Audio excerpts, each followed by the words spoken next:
une nouvelle d'Arthur C. Clarke, L'étoile.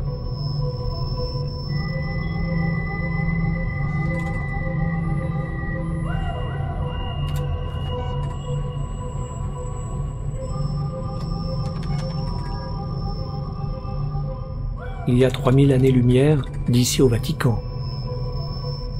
Jadis, je croyais que les voyages spatiaux n'influençaient en rien la foi. Je croyais même que les cieux proclamaient la gloire de l'œuvre de Dieu. Maintenant que j'ai vu cette œuvre, ma foi est mise à rude épreuve. Je contemple le crucifix au mur de la cabine au-dessus du calculateur Mark VI. Et pour la première fois de ma vie, je me demande si ce n'est plus rien qu'un symbole, vide de sens. Je n'en ai parlé à personne, mais on ne peut cacher la vérité. Les faits sont là, et tout le monde pourra en prendre connaissance à l'aide des innombrables kilomètres de bandes magnétiques et de milliers de photographies que nous rapportons sur Terre. D'autres savants pourront les interpréter aussi facilement que moi, plus facilement même, selon toute probabilité. Ce n'est pas moi qui irai approuver cette altération de la vérité qui a si souvent porté préjudice à mon ordre, autrefois. L'équipage est déjà suffisamment démoralisé. Je me demande comment ces hommes vont prendre ces dernières marques de l'ironie du destin. Peu d'entre eux ont une foi religieuse, cependant, ils n'auront pas le plaisir à utiliser cette arme définitive dans la guerre contre moi, cette guerre privée, sans animosité, mais au motif extrêmement sérieux, qui dure depuis que nous avons quitté la Terre. Cela les amusait d'avoir un jésuite pour astrophysicien en chef. Le docteur Chandler, par exemple, n'a jamais pu s'en remettre. Pourquoi les médecins ont-ils toujours des athées notoires? Nous nous rencontrions parfois sur le pont qui nous sert d'observatoire où l'éclairage est toujours très discret, si bien que les étoiles y brillent dans toute leur splendeur. Il m'abordait dans la pénombre et restait à contempler, par le grand hublot ovale, le ciel qui glissait doucement autour de nous, tandis que le vaisseau tournoyait sur lui-même, car nous n'avons pas pris la peine de corriger le mouvement secondaire de rotation. « Eh bien, mon père, disait-il enfin, ça continue ainsi sans jamais s'arrêter, et peut-être bien que quelque chose est à l'origine de tout cela. Mais comment vous pouvez croire que ce quelque chose s'intéresse tout spécialement à nous et à notre malheureux petit monde? C'est ce qui me dépasse. » Puis la discussion commençait, tandis que les étoiles et les nébuleuses dansaient autour de nous leur ballet silencieux, infinité d'arcs lumineux derrière l'impeccable transparence du hublot d'observation en matière plastique. C'était, je crois, l'incongruité apparente de ma situation qui amusait l'équipage, très certainement. C'était en vain que je parlais de mes 3 communications dans la revue Astrophysique et de mes 5 autres dans les études mensuelles de la Société royale. Je leur rappelais que mon ordre est depuis longtemps célèbre pour ses travaux scientifiques. Si nous sommes peu nombreux aujourd'hui, depuis le XVIIIe siècle, nous avons apporté des contributions à l'astronomie et à la géophysique hors de proportion avec notre petit nombre. Mon rapport sur la nébuleuse le Phénix va-t-il mettre fin à nos 1000 années d'histoire? Je crains qu'il ne mette fin à bien d'autres choses encore.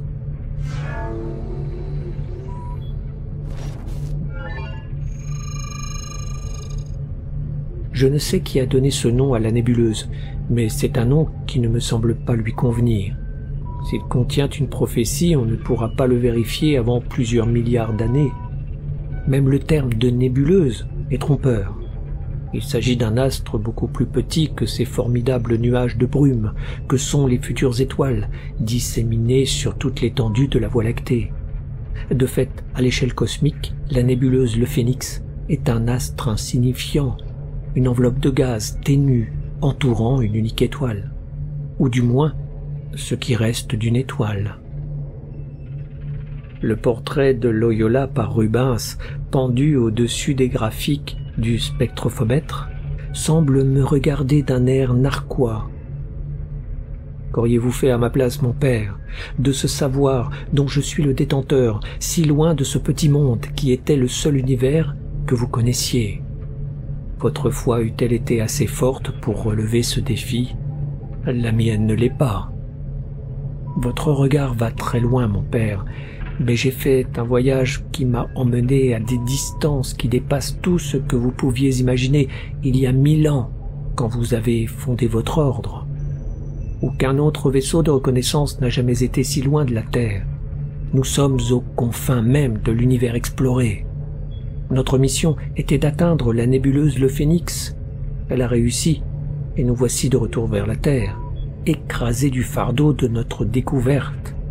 Je voudrais que vous puissiez alléger ce fardeau qui me pèse sur les épaules, mais je vous appelle en vain à travers les siècles et les années-lumière qui nous séparent. On lit aisément les mots inscrits sur le livre que vous tenez à la main, Ad Maiorem Dei Gloriam. Le message est là, mais c'est un message auquel je ne parviens plus à croire. Y croiriez-vous encore si vous pouviez voir ce que nous avons trouvé? Nous savions bien sûr que c'était la nébuleuse Le Phénix. Tous les ans, dans notre seule galaxie, plus de 100 étoiles explosent. Elles flamboient pendant quelques heures ou quelques jours avec un éclat 1000 fois supérieur à leur éclat normal avant de s'éteindre et de mourir. Tels sont les novas ordinaires, des astres banals de l'univers. J'ai établi le spectrogramme et les courbes de l'intensité lumineuse de plusieurs d'entre elles depuis que je travaille à l'observatoire lunaire. Mais 3 ou 4 fois en 1000 ans se produit quelque chose auprès duquel une nova devient un événement tout à fait insignifiant. Quand une étoile devient une supernova, elle peut, pendant une très courte durée, atteindre un éclat supérieur à celui de tous les soleils de la galaxie ensemble. Les astronomes chinois ont observé ce phénomène en 1054, sans pouvoir l'expliquer. 5 siècles plus tard, en 1572, une supernova flamboya dans Cassiopée avec une telle intensité qu'elle fut visible dans le ciel diurne.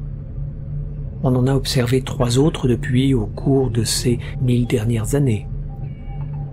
Notre mission avait pour but de visiter les vestiges de l'une de ces catastrophes, de retrouver les événements qui y avaient conduit, et si possible, d'en découvrir les causes. Nous avons pénétré dans la nébuleuse à travers les couches concentriques de gaz qui avaient été projetées par l'explosion 6000 ans auparavant et qui, cependant, étaient encore en expansion. Elles étaient toujours brûlantes et irradiaient encore une lumière violette intense, mais beaucoup trop ténue pour nous mettre en danger. Quand l'étoile avait explosé, ces couches extérieures de gaz avaient été entraînées à une vitesse telle qu'elles étaient complètement sorties de son champ de gravitation.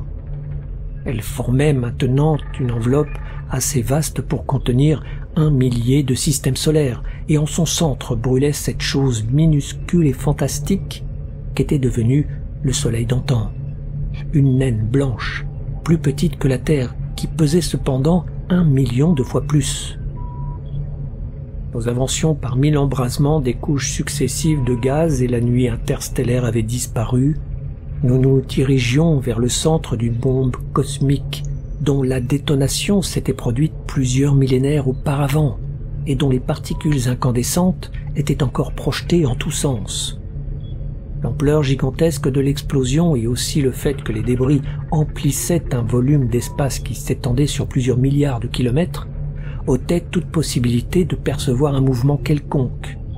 Il eût fallu des décades avant qu'on puisse déceler sans instrument la direction de ces langues de feu et de ces tourbillons de gaz tourmentés, et cependant on ne pouvait pas avoir la sensation écrasante d'une formidable expansion. Nous avions vérifié la direction générale plusieurs heures auparavant, et nous progressions lentement en direction de cette terrible petite étoile. Jadis, elle avait été un soleil comme le nôtre, mais elle avait gaspillé en quelques heures l'énergie qui aurait dû la faire briller pendant des millions d'années.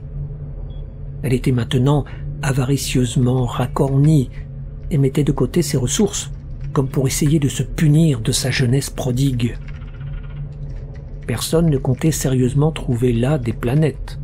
S'il y en avait eu avant l'explosion, la chaleur les avait réduites à de petits nuages de vapeur et leur substance s'était perdue dans la désintégration gigantesque de l'étoile elle-même. Nous fîmes pourtant les recherches d'usage, comme c'était notre habitude, toutes les fois que nous approchions d'un soleil inconnu, et nous découvrîmes tout de suite une unique petite planète qui gravitait à une très grande distance autour de l'étoile. Elle avait dû être le Pluton de ce système solaire, avec une orbite aux confins de la nuit. Trop éloigné du soleil central pour avoir jamais connu la vie, son éloignement l'avait sauvé du destin de ses compagnes anéanties.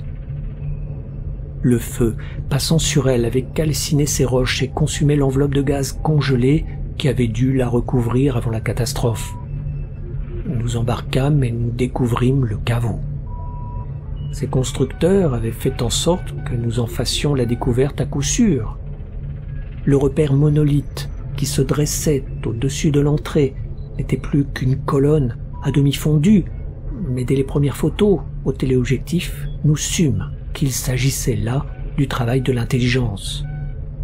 Quelques instants plus tard, nous décelâmes enfouis dans la roche la marque d'effets radioactifs capables de balayer tout un continent.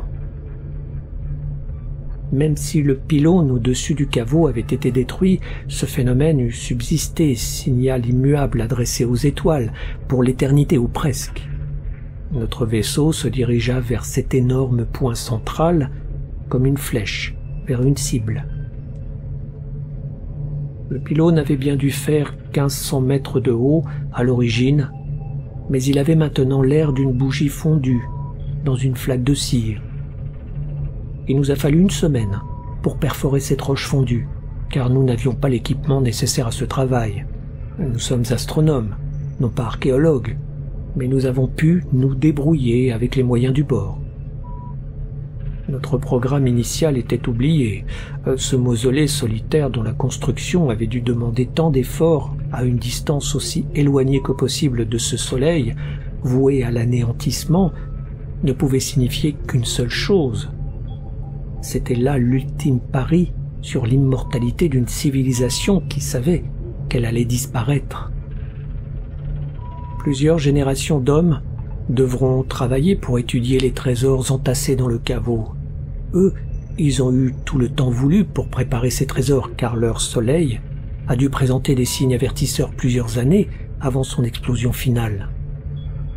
Tout ce qu'ils souhaitaient sauvegarder, tout le fruit de leur génie, ils l'avaient apporté là, dans ce monde lointain, pendant les jours qui avaient précédé leur fin, leur espoir que quelque autre race la découvrirait et qu'ainsi ils ne seraient pas oubliés à jamais. Que n'ont-ils eu plus de temps, hélas?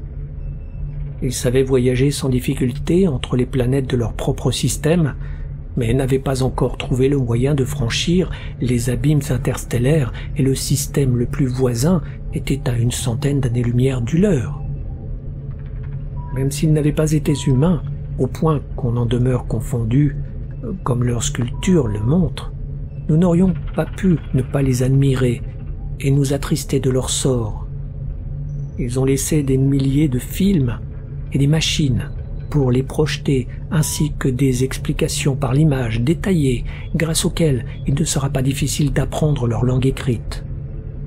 Nous avons étudié un grand nombre de ces films et fait renaître, pour la première fois depuis 6000 ans, la chaleur vivante et la beauté d'une civilisation qui, sur beaucoup de points, a dû être supérieure à la nôtre. Sans doute nous ont-ils seulement montré les aspects les plus flatteurs, et on ne peut les en blâmer. Mais leur cadre de vie était plein de charme, et l'architecture de leur ville avait une grâce comparable à celle de nos plus belles cités. Nous les avons vus travailler et se distraire, et les avons écoutés, par-delà les siècles, parler leur langue musicale. Une scène m'a frappé, et je la vois encore. Un groupe d'enfants sur une plage au sable étrangement bleu qui jouait parmi les vagues, comme le font les petits terriens.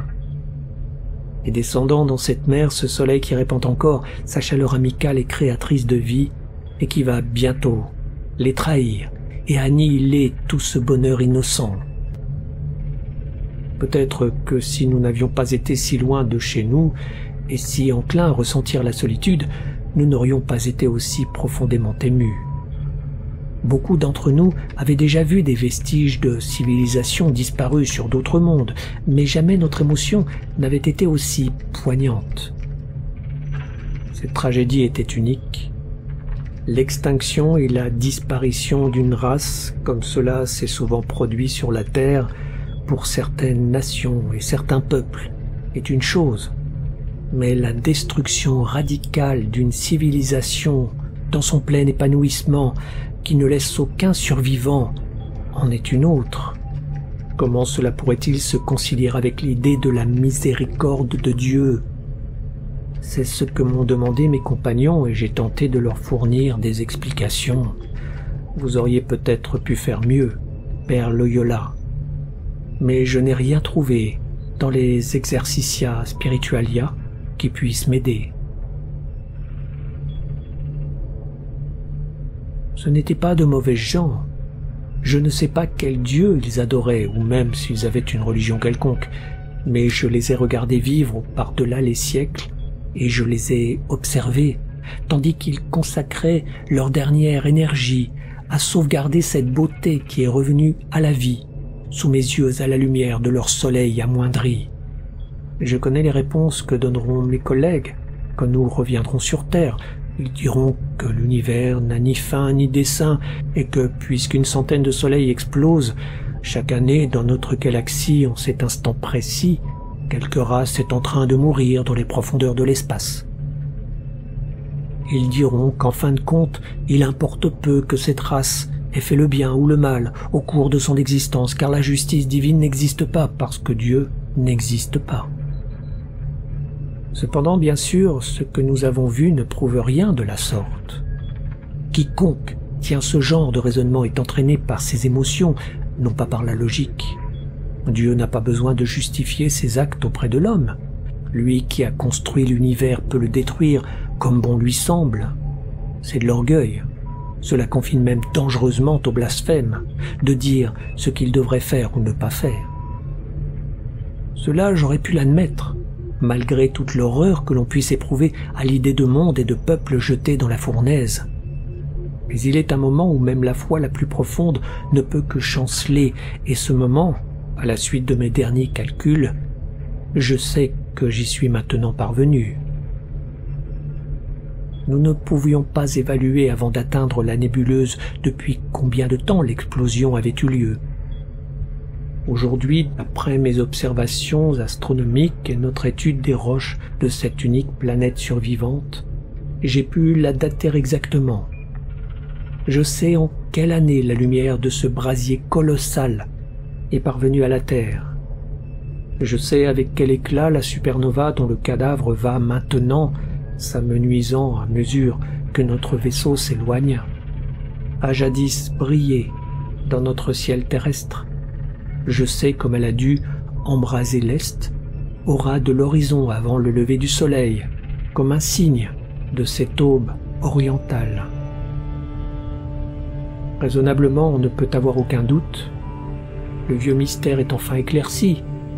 Et pourtant, ô mon Dieu, il est tant d'autres étoiles que vous auriez pu choisir. Qu'était-il besoin de vouer cette race au feu pour que le symbole de sa fin brille au-dessus de Bethléem?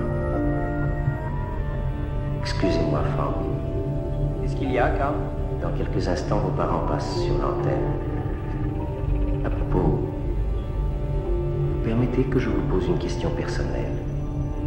Oui, vas-y.